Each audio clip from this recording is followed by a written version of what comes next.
तो देखिए, कुल मिलाकर हो क्या रहा है। ईरान पर फिर हमले की आशंका बढ़ गई है। हाई अलर्ट पर इजराइल की सेना को रखा गया है। ईरान और अमेरिका में समझौता संभव नहीं है, ये इजराइल कह रहा है। और इजराइल तो चाहता भी नहीं कि कोई समझौता हो। इजराइल चाहता है जंग। ईरान और अमेरिका के बीच समझौता तभी हो सकता है जब डोनाल्ड ट्रंप झुक जाएं, ये कहा है इजराइल ने। ईरान पर हमले का विकल्प अभी भी खुला है। चैनल 13 की रिपोर्ट में यह दावा किया गया है इजरायली डिफेंस फोर्सेस के हवाले से।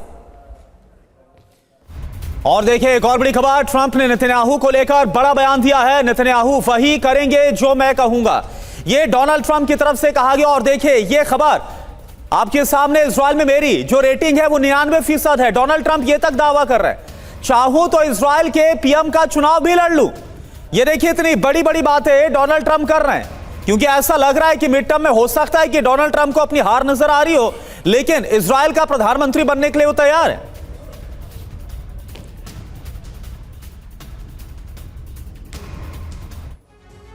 तो देखिए, अमेरिका में भले ही डोनाल्ड ट्रंप की अप्रूवल रेटिंग लगातार गिर रही हो करुणा, बहुत बुरी लेकिन इजराइल में 99% हो गई है, ये डोनाल्ड ट्रंप बताते नजर आ रहे हैं। और कह रहे हैं कि इजराइल में अगर चुनाव लड़ लूं तो मैं जीत जाऊं, ये आलम है लोकप्रियता का। ईरान पर हमला या डील, लेकिन सवाल तो यही है।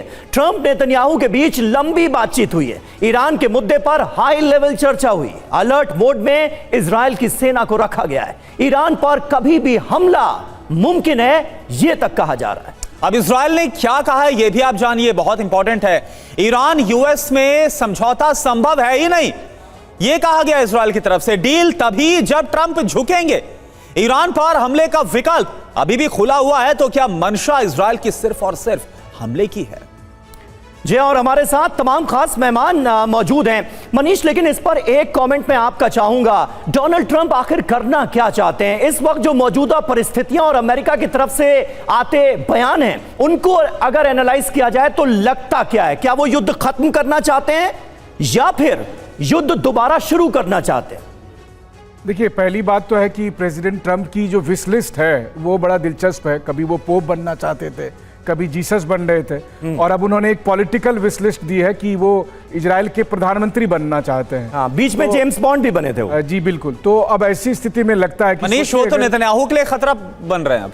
नहीं, लेकिन आप ये सोचिए कि उनकी कुर्सी पर नजर, नेतन्याहू की कुर्सी पर। अमेरिका के राष्ट्रपति का ख्वाब है कि अगर एक दिन मौका मिले तो वो इजराइल का प्रधानमंत्री बने। तो आप सोचिए कि फिर सुपर लीडर कौन है, ट्रंप या नेतन्याहू? हाँ। लेकिन हाँ, ये बात जरूर है कि चूंकि ट्रंप खुलकर इजराइल के एजेंडे पर चल रहे हैं, इसीलिए वो इजराइल में पॉपुलर हैं और इसीलिए इजराइल की जनता उनको सपोर्ट कर रही है, क्योंकि इजराइल को की मनचाही मुराद पूरी हो रही है ट्रंप को आगे रखकर। लेकिन वो करना क्या चाहते हैं? तो अगर वो इजराइल की मुराद पूरी करना चाहते हैं तब तो उन्हें युद्ध करना पड़ेगा। इजराइल युद्ध के लिए तैयार बैठा है। इजराइल को अब मानना यह है कि यही समय है जब ईरान अपेक्षाकृत सबसे कमजोर है, इसलिए उस पर अटैक करना चाहिए। लेकिन अगर उस मंसूबे को वो पार नहीं करते हैं तो फिर इजराइल के प्रधानमंत्री का पद छोड़ दीजिए, इजराइल में शायद वो काउंसलर भी नहीं बन पाएंगे। जी बिल्कुल।